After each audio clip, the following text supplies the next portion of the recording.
Question number 31 क्या given है बेटा? The acceleration displacement graph of a particle moving in straight line shown in figure, initial velocity of the particle is 0।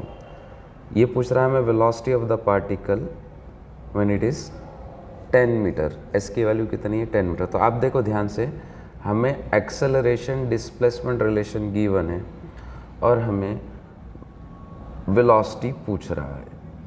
तो अगर बेटा ये graph की जगह इक्वेशन होती तो हम निकालते integration of v into d v is equals to integration of a into d s से निकलता। इंटीग्रेशन ऑफ v होता v²/2 और ये integration of a into d s. But हमें क्या गिवन है? अब ध्यान से देखो क्या गिवन है? ग्राफ। तो एक्सेलरेशन डिस्प्लेसमेंट ग्राफ गिवन है।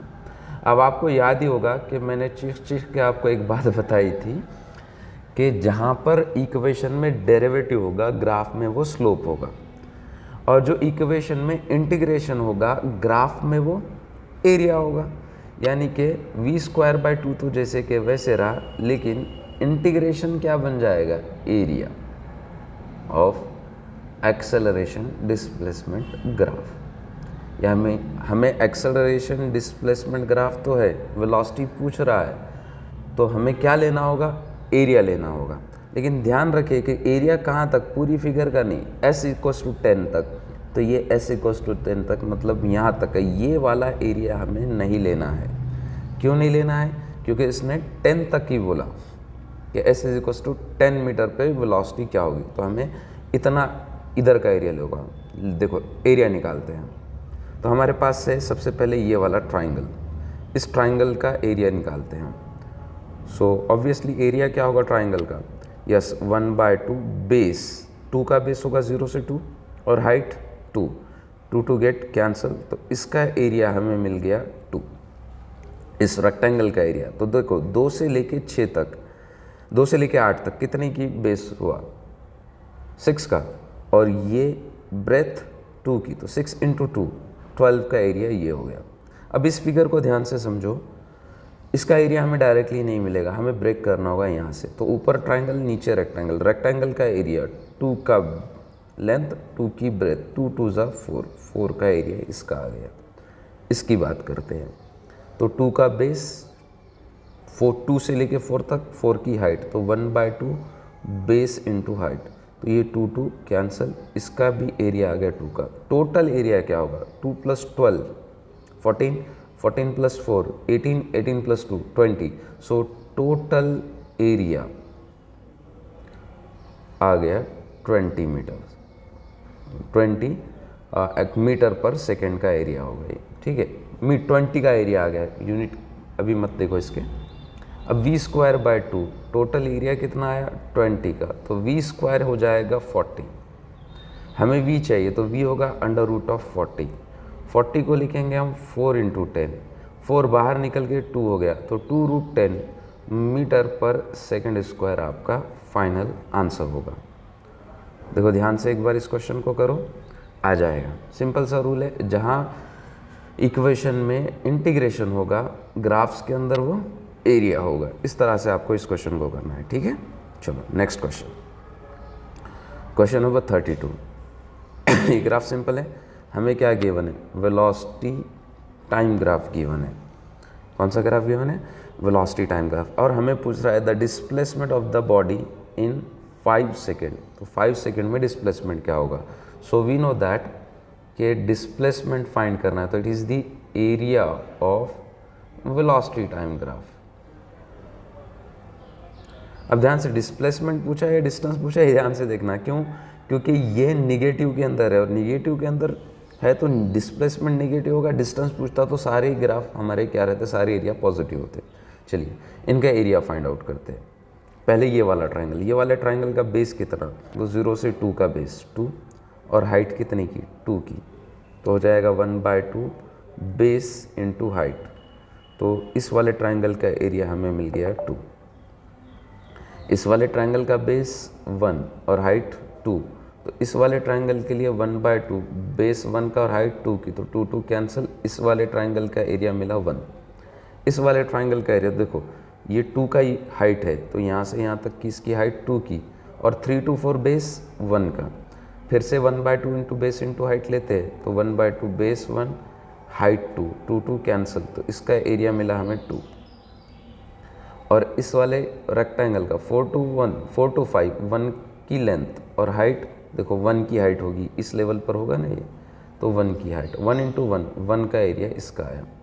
सो टोटल डिस्प्लेसमेंट जो होगा वो फाइंड आउट करेंगे हम।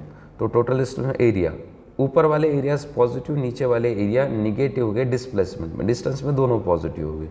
नीचे वाला एरिया -2 और ऊपर वाला एरिया फिर +1। सो देखो ये प्लस और माइनस कैंसिल हो गया, 1 + 1 2, तो टोटल डिस्टेंस जो कवर, डिस्प्लेसमेंट जो कवर होगा वो 2 मीटर होगा। चलिए नेक्स्ट क्वेश्चन, फिर से वही ग्राफ है हमें। The variation of velocity of a particle moving along a straight line, लेकिन इस बार हमें क्या पूछा, डिस्टेंस। लेकिन इस केस में डिस्टेंस और डिस्प्लेसमेंट दोनों सेम होता है क्योंकि दोनों ही ऊपर की साइड में पॉजिटिव के अंदर है।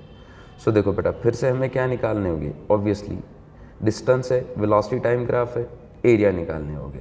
चलिए एरिया फाइंड आउट करते हैं। ये 0 यहाँ पे होगा, इसका बेस कितना 1 और हाइट कितनी 20। सो एरिया हो जाएगा 1/2 बेस 1 हाइट 10। तो ट्राइंगल का एरिया हमें मिला 10।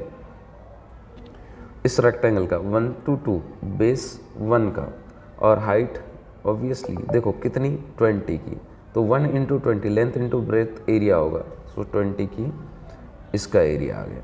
चलिए नेक्स्ट, यहाँ पे देखो ये डायग्राम हमें डिवाइड करना होगी, ये ट्राइंगल ये रेक्टेंगल, रेक्टेंगल में देखो कितना 1 और यहाँ से यहाँ तक की हाइट कितनी 10, तो इस रेक्टेंगल का एरिया वापस से बन गया कितना, लेंथ इंटू ब्रेथ यानी 10 आ गया। फिर इस ट्राइंगल का एरिया 1/2 बेस 1 हाइट देखो 10 से लेकर 20 तक इतनी हाइट होगी, यहाँ से ये वाली हाइट 10 से लेकर 20 तक कितनी की हाइट होगी, 10 की, ऑब्वियसली ये 10, तो ये हमारा एरिया आ जाएगा 5। तो इस ट्राइंगल का एरिया आ गया 5। ऑलराइट, फिर इस रेक्टेंगल का एरिया, इस रेक्टेंगल का एरिया 3 to 4 1 और हाइट 10 की, तो 10 का एरिया इसका आ गया। Total addition 10 + 20 30, 30 + 10 40, 40 + 5 45, 45 + 10 55, 55 is your answer. चलिए नेक्स्ट क्वेश्चन, क्वेश्चन नंबर 34। फिर से वेलोसिटी टाइम गिवन है और हमें डिस्टेंस पूछ रहा है कितने सेकंड्स में, 5 सेकंड्स में। ऑब्वियसली फिर से क्या लेंगे, एरिया, लेकिन डिस्टेंस में चाहे एरिया ऊपर हो चाहे नीचे रहो पॉजिटिव लिया जाएगा। डिस्प्लेसमेंट में ऊपर वाले एरियाज पॉजिटिव, नीचे वाले एरिया नेगेटिव लिए जाएंगे। देखो फिर से एरिया निकालेंगे, देखो ये वाला ट्राइंगल, इसका लेंथ कितनी 0 से 2 तक 2 की और ब्रेथ कितनी 20 की, तो 2 × 20 लेंथ इंटू ब्रेथ 40 का ये एरिया हो गया। इसका एरिया ले लो, ट्राइंगल है, ट्राइंगल का एरिया 1/2 बेस 2 का, हाइट देखो 20 से 40 की हाइट, तो 20 का हुआ डिफरेंस, तो ये 20 2 कैंसिल, ये एरिया आ गया 20। फिर ये वाला एरिया 2 to 3 कितने का डिफरेंस 1 का और हाइट कितने की, ऑब्वियसली 20 की, तो ये एरिया 20 हो गया लेंथ इंटू ब्रेथ। ये ट्राइंगल, इस ट्राइंगल का एरिया 1/2 बेस 3 to 4 यानी कितना 1 का और हाइट 20 की, इट कैंसिल हुआ, कितना मिला, यस इट इज़ 10, ये एरिया 10 का। अब ये नीचे वाला एरिया देखो 4 to 5 1 और ये यहाँ पे देखो कितना आ रहा है, ये 20 की हाइट 1/2 बेस इंटू हाइट यानी फिर से कितना मिला 10, तो ये 10। लेकिन क्या पूछा, डिस्टेंस पूछा ना, तो डिस्टेंस में सारे एरियाज ऐड हो गए, 20 + 40 + 20 + 10 + 10 20 40 20 10 10 20 40 20 10 10 20 और 40 60 60 और 20 80 80 और 20 100 100 मीटर का डिस्टेंस कवर होगा, ये रहा। लेकिन डिस्प्लेसमेंट पूछता तो नीचे वाला एरिया नेगेटिव होता। देखो क्वेश्चन नंबर 35, फिर से कौन सा ग्राफ है? वेलोसिटी टाइम ग्राफ है। फिर से वेलोसिटी टाइम ग्राफ है। क्या पूछ रहा है? Distance covered by the body in last 2 second of its motion is what fraction, मतलब हमें रेशो फाइंड आउट करना है to the total distance covered. Sheet में भी है ये क्वेश्चन, फिर से मैं बता रहा हूँ, ध्यान से देख लो। मतलब distance in last 2 second divided by S total निकालना है। ठीक है, अब मैंने क्लास के अंदर ट्रापेजियम लेके टोटल निकाला था, मैं यहाँ पे ट्राइंगल्स लेके करा रहा हूँ, ध्यान से। लास्ट 2 सेकेंड्स मतलब लास्ट के 2 सेकेंड, ये 4 से 6 हो गई ये वाला एरिया लास्ट के 2 सेकेंड्स के लिए, और टोटल में तो पूरा एरिया आएगा। तो पहले मैं लास्ट 2 सेकेंड्स निकालता हूँ, डिस्टेंस इन लास्ट 2 सेकेंड्स। तो ये लास्ट वाली ट्राइंगल का एरिया का 1/2, 4 to 5 कितने का बेस? 2 का, और हाइट ऑब्वियसली कितने की? पूरी हाइट है 10 की। सो लास्ट 2 सेकेंड में जो डिस्टेंस कवर हुआ वो 10 मीटर है, यानी इस वाले ट्राइंगल का एरिया कितना है? 10 है। अब इस रेक्टेंगल का एरिया फाइंड आउट करते हैं। तो देखो इस रेक्टेंगल के एरिया में कितना है? 2 से 4 तक कितने का डिफरेंस? 2 का, और हाइट पूरी 10 की, तो 2 × 10 20 का एरिया ये हो गया। ऐसे ही यहाँ पे देखो ये 0 to 2 कितने का बेस? 2 का, और हाइट कितने की? ये पूरी हाइट 20 की। सो ट्राइंगल है इसलिए 1/2 बेस इंटू हाइट 10 की है बेटा, हाइट 10 की, तो ये 2 कैंसिल, फिर से कितना मिल गया? 10। सो एस टोटल अगर हम फाइंड करते हैं तो एस टोटल आपको मिलेगा 10 + 20 + 10, यानी कितना? 40 मीटर हो जाएगा। अब हमें रेशो पूछा है ना, व्हाट फ्रैक्शन, सो ये 10 divided by 40, 1/4 is your answer. Simple है, ध्यान रखना। Next question, displacement time graph given है और हमसे पूछ रहा है इनमें से किस पॉइंट पर पार्टिकल की वेलोसिटी कैसी है? निगेटिव है। तो आपको पता है कि हमें यहाँ पे ड्रॉ करना होगे स्लोप्स। क्या ड्रॉ करना होगे? स्लोप। तो देखो ये पॉइंट सी से अगर हम स्लोप ड्रॉ करते हैं तो ये स्लोप इसका बना इधर, ये ऐसे जा रहा है स्लोप, ऑलराइट। अब इसका स्लोप कैसा है? अब देखो पॉइंट सी पे जो हमने ड्रॉ किया है ये स्लोप कैसा है? ऑब्वियसली ऊपर जा रहा है, स्लोप पॉजिटिव है। पॉइंट डी पे अगर हम स्लोप फाइंड आउट करते हैं तो पॉइंट डी पे देखो यहाँ पे पॉइंट डी जो है, at point D exactly horizontal line मिलने के चांसेस है, मतलब नेगेटिव तो नहीं है, पॉजिटिव रहेगा। पॉइंट ई देखो, पॉइंट ई पर स्लोप देखो कैसा है? डिक्रीजिंग स्लोप है। कैसा है? डिक्रीजिंग स्लोप, यानी पॉइंट ई का स्लोप निगेटिव है। पॉइंट एफ भी देख लो, पॉइंट एफ पे क्या होने वाला है स्लोप? तो ये पॉइंट एफ पे स्लोप कैसा है? इंक्रीजिंग स्लोप है। पॉइंट एफ का स्लोप इंक्रीजिंग है, तो स्लोप नेगेटिव किसका है? पॉइंट ई का स्लोप नेगेटिव है। क्लियर? तो हमारा आंसर होगा यहाँ पे ई। क्वेश्चन नंबर 37 क्या कह रहा है? क्वेश्चन नंबर 37 में कौन सा ग्राफ है? पोजीशन टाइम ग्राफ गिवन है और हमसे पूछ रहा है कि इनमें से for motion with negative acceleration कौन सा है? कौन सा बेटा? Negative acceleration. तो आपको ध्यान होगा कि हमने ग्राफ्स पढ़े थे कि डिस्प्लेसमेंट टाइम की डिग्री अगर 1n है, डिस्प्लेसमेंट टाइम की डिग्री n है, तो वेलोसिटी टाइम की डिग्री होगी n-1, एक्सेलरेशन टाइम की डिग्री होगी n-2। यानी कि अगर हमारे पास, ये मैंने 3 ग्राफ्स आपको बताए कि एक्सेलरेशन टाइम अगर पॉजिटिव कांस्टेंट है, नेगेटिव एक्सेलरेशन पूछ रहा है हमसे, ध्यान रखना ये अगर पॉजिटिव कांस्टेंट है तो वेलोसिटी टाइम होगा positive slope and displacement time रहेगा कैसे? कर्व। क्लियर? अब नेगेटिव एक्सेलरेशन के लिए ऑब्वियसली इसका उल्टा होने वाला है सारा खेल। अगर एक्सेलरेशन टाइम ग्राफ निगेटिव है, नीचे निगेटिव बना, तो वेलोसिटी टाइम कैसी रहेगी, डिक्रीजिंग स्लोप रहेगी। और डिस्प्लेसमेंट टाइम यानी पोजीशन टाइम कर्व कैसे मिलेगा, डिक्रीजिंग स्लोप मिलेगा, डिक्रीजिंग कर्व मिलेगा। इनमें से डिक्रीजिंग कर्व कौन सा है, बी है, बी हमारा आंसर है।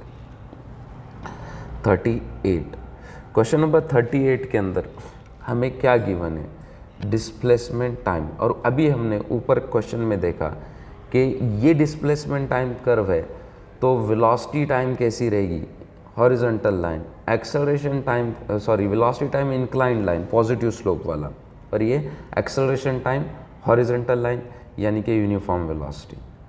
क्लियर है। तो यहाँ पे बता रहा है कि डिस्प्लेसमेंट टाइम ग्राफ कैसा है, पैराबोला। तो यहाँ पर हमको दिख रहा है कि S is directly proportional to t square है, कर्व्स मैंने आपको बताया है।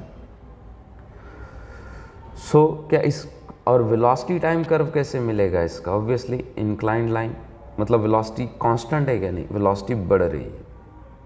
क्लियर। और फिर इसका एक्सेलरेशन टाइम ग्राफ कैसे हुआ है, यस, हॉरिजॉन्टल लाइन यानी कांस्टेंट एक्सेलरेशन होने वाला है।